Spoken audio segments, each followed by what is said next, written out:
Hello বন্ধুরা, welcome back to my channel.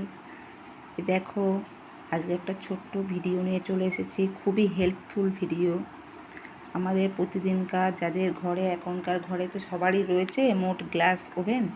দেখো, যাদের গ্লাস ওভেন রয়েছে তারা কি করে ক্লিন করবে।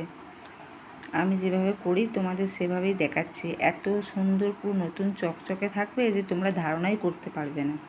দেখো, স্কচ ব্রাইটটা কিন্তু আমি পাশে সরিয়ে রাখলাম, কারণ আমি প্রথমে ভুল করে স্কচ ব্রাইট দিয়ে কিন্তু ব্যবহার করেছিলাম। যখন আমি নতুন এই গ্লাস ওভেনটা কিনি, কী হতো বলো তো, ক্র্যাক পড়ে যেত।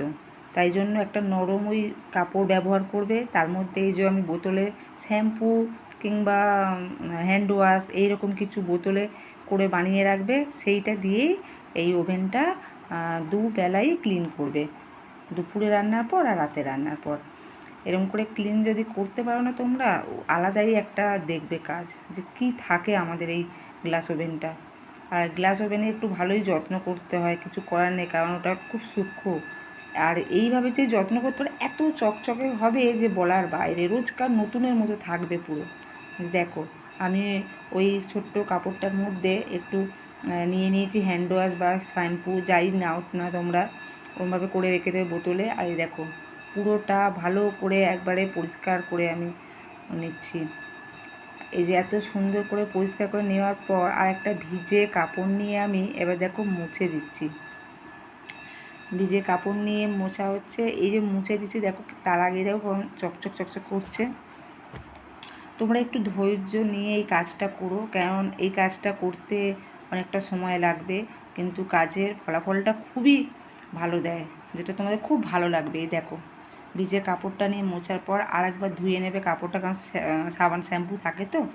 তারপর আবার গ্যাস ওভেনটাকে এরম করে মুছতে থাকবে, দুবার দুবার মোছা হয়ে যাবে। আর আমি এখানে আরেকটা জিনিস তোমাদের দেখাতে ভুলে গেছি, সেটা হলো এই স্টিল যে মাঝখানে গোলগুলো রয়েছে, স্টিলগুলো না আমাদের রোজকার যে স্কচ ব্রাইট আছে সেইগুলো দিয়ে ঘষে দেবে, কিন্তু এই গ্লাস ওভেনের ওপর দেবে না। আর স্টিলগুলো দিতে পারো তোমরা, আমিও তাই করি, কিন্তু এটা এখানে আমি দেখাতে তোমাদের ভুলে গেছি। আচ্ছা, তারপর দেখো, মোছার ঠিক অপেক্ষা করে 5 মিনিট, যতক্ষণ না পুরো ওভেনটা আমাদের শুকিয়ে যাচ্ছে। শুকানোর পর দেখছো কেমন সাদা সাদা হয়েছিল। এরপর একটা শুকনো এরকম তোয়ালে বা শুকনো কোনো কাপড় পরিষ্কার নিয়ে তোমরা আরেকবার মুছবে, দেখবে এই দেখো দেখো চকচক হয়ে যাচ্ছে। দেখো, দেখেছো এইরকম চকচক করছে। এই দেখো, এইভাবে একটু কষ্ট করে যদি তোমরা পরিষ্কার করো না, তোমাদের ওভেন নতুন নতুনই থাকবে। দুবেলা মোট করো, দুপুরবেলা রান্নার পর আর রাত্রিবেলা রান্নার পর। দুবেলা যদি নাও করতে পারো, একবারে সিম্পল এমনি পরিষ্কার করে নিলে, রাতে একবার শোয়ার আগে একটু শ্যাম্পু বা হ্যান্ড ওয়াশ দিয়ে ভালো করে ক্লিন করে নিলে, দেখবে কি সুন্দর থাকবে, মানে আলাদাই একটা কাজ দেবে। দেখো চকচক করছে। আমি যেহেতু দিনের বেলা ভিডিওটা করেছি, তো একটু স্লাইডিং থেকে আলো পড়ছে বলে তোমরা অতটা বুঝতে পারছো না, তাই আমি তোমাদের ভালো করে দেখানোর চেষ্টা করছি। এই দেখো দেখো, স্লাইডিং থেকে আলোটা বোঝা যাচ্ছে, চকচকটা লাস্টের দিকে দেখবে আরও আমি দেখানোর চেষ্টা করছি তোমাদের যে চকচক কীরকম করছে। দেখো কত সুন্দর কাজ, বিশ্বাস করবে না, এত নতুন থাকবে না, এত ভালো লাগবে তোমাদের, তখন বলবে না সত্যিই তাই।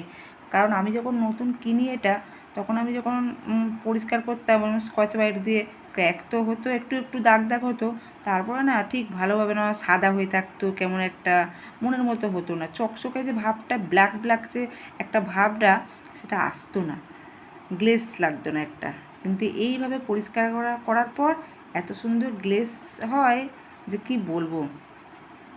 মানে গ্লাস ওভেন একটু ভালোভাবেই পরিষ্কার করতে হয়, না হলে খুব অসুবিধা হয়। এই দেখো, আলোটা পড়ছে বলে অতটা বোঝা যাচ্ছে না। দেখো, আমি তোমাদের একটু তুলে ধরার চেষ্টা করছি যে কীরকম পরিষ্কার হয়েছে।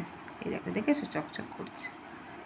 এই দেখো, এত সুন্দর ফিনিশিং কাজ হয়েছে, দেখেছো। দেখো দেখো, এইভাবে পরিষ্কার করো। আর আজকের মতো এইটুকু, আবার হেল্পফুল ভিডিও নিয়ে আসবো।